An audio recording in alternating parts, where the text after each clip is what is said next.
చెప్పిన తర్వాత లెక్కండి.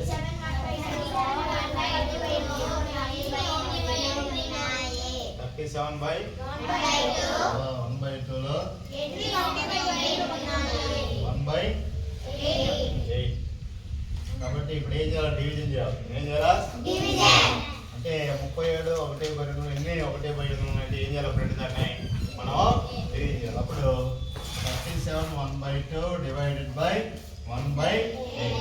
కాబట్టి ఇది మిక్స్డ్ ఫ్రాక్షన్ కాబట్టి ఈ మిక్స్డ్ ఫ్రాక్షన్ మనం ఏం చేసుకోవాలా?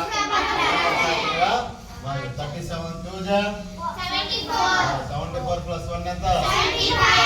70/2 డివైడెడ్ బై 1/8. మళ్ళీ 70/2 డివిజన్ కాస్త ఏమవుతుంది? ఇంటూ 1/8 కాస్త ఏమవుతుంది? 8/1. ఇప్పుడు మనం ఏం చేయాలా? మల్టిప్లికేషన్ చేసుకోవాలా? 8 7 ఎంత?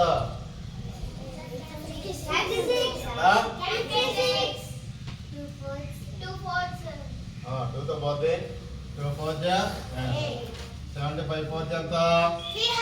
300. అదే 300/1 is equal to 300. Okay, right. Very good.